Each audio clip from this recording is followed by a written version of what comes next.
All right, let's dig into a major new environmental policy in India. We're talking about brand new rules for cleaning up contaminated land, a problem that's literally been buried, hiding right under our feet for decades. I mean, just think about that for a second. It's a pretty terrifying thought, isn't it? We build our homes on this ground, we grow food in it, our kids play on it, we just trust it. But what if that trust is misplaced? What if the land itself is silently poisoning our water, our homes, and our communities? And look, this isn't some far off hypothetical scenario. For a lot of people across India, it's a very real problem. Now, years of industrial growth have been amazing for the economy, but sometimes it's come with a hidden cost.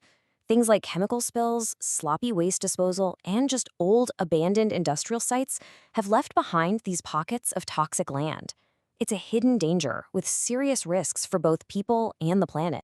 Okay, so before we can really appreciate the new solution, we've got to get a handle on the scale of the problem. What exactly are we talking about when we say contaminated land? Well, the government has officially identified and listed, get this, 189 different hazardous substances that can poison soil and groundwater. That's a huge number. Each one of those is a potential threat. And these new rules, they're designed to tackle every single one of them. And these aren't just some abstract chemical formulas on a spreadsheet. We're talking about stuff many of us have actually heard of. Things like toxic heavy metals, lead, mercury, you know the names, industrial solvents like benzene, even old pesticides like chlordane. These are all things with known and very serious health consequences. So, faced with this massive, long-standing problem, the Indian government has finally rolled out a comprehensive new plan, a whole new framework to address it head-on. And here it is. This is the real deal. Officially published in the Gazette of India, these are the Contaminated Sites Rules 2025. Now, this isn't just a suggestion or a guideline. This is a legally binding set of regulations. For the first time, it creates a formal nationwide system for identifying, assessing, and, most importantly, cleaning up polluted land. Now, right at the heart of these new rules is a really simple but incredibly powerful idea, the responsible person. That's the official term they're using for the polluter.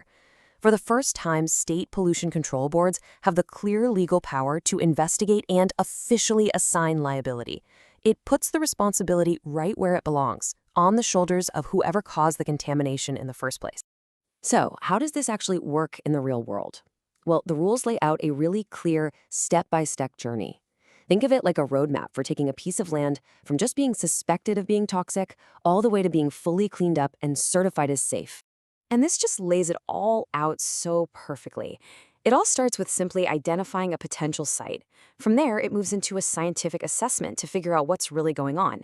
Then a detailed cleanup plan has to be made, and only then does the actual remediation work begin, which then has to be verified. The whole process ends with a final completion order. It's a complete A to Z system. So how does step one even happen? How are these sites found? Well, what's really cool about this is that it's a team effort. Sure, local government bodies can flag a site, but so can you. The rules specifically say that sites can be identified based on complaints from the public. That means citizens can be the eyes and ears on the ground, helping to flag areas that just don't seem right. Okay, so once a site is scientifically proven to be contaminated and they've identified the polluter, that responsible person, well, that's when the clock starts ticking. They get exactly 6 months to come up with a comprehensive cleanup plan and get it approved. No more delays, no more kicking the can down the road. And this, of course, brings us to the million-dollar question, or maybe the multi-million-dollar question. Cleaning up toxic land is incredibly expensive, so who pays for all this? The rules are built on one very clear, very powerful principle: the polluter pays. Period. This quote from the regulations says it all. The responsible person is on the hook for all damages. This financial accountability is really the engine that's designed to make sure these cleanups actually happen and hopefully discourage pollution in the future. Okay, but what about those tricky situations? The historical pollution from a factory that shut down decades ago, and the company doesn't even exist anymore. The rules have an answer for that. They call it an abandoned site. It's basically when the polluter just can't be found. So, who pays then? For these abandoned or orphan sites, the government steps in, and the funding is a shared deal. In the Himalayan and northeastern states, which are ecologically very fragile, the central government picks up a whopping 90% of the cleanup cost, with the state government covering the last 10%. And for the rest of the country, the split is a little different, but it still shows a huge commitment from the central government. They'll cover 60% of the cost for abandoned sites, and the state covers the other 40%. It's a smart financial system that makes sure even the oldest, forgotten sites don't fall through the cracks. Now, remediating a toxic site is a highly technical, scientific work. You can't just send in a crew with some shovels and hope for the best. So the rules create a system to make sure that only qualified experts are handling this stuff. The actual cleanup work is done by what the rules call reference organizations.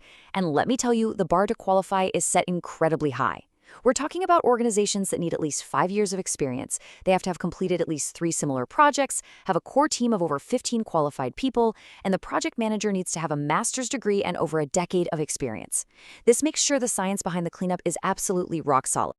So you might be wondering, how do these new 2025 rules fit in with all the other environmental laws India already has? It's a really good question because you want to make sure these things work together and don't just cause confusion. This slide is really key to understanding the whole picture. The older hazardous waste rules from 2016, those are about managing the waste that's being created right now by industries that are still running. It's about preventing new messes. But these new 2025 rules are different. Their job is to be the cleanup crew for the past. They're designed to go back and fix the legacy pollution that's already in the ground. So really, they're two sides of the same coin, one tackling the present and the new one tackling the past. So at the end of the day, when you boil it all down, what's the ultimate goal here? Well, it's pretty simple. It's about creating one single standardized process for the entire country. It's about holding polluters accountable. It's about restoring poisoned land so that it can be used safely again. And of course, the most important thing, it's about protecting our health and our environment. So the framework is there. It's comprehensive. The intentions are crystal clear. And the need? Well, the need is undeniable. India now has a powerful new playbook to begin healing the land. The big question now is all about implementation. Can this ambitious plan on paper really translate into a successful, large-scale cleanup on the ground? I guess only time will tell.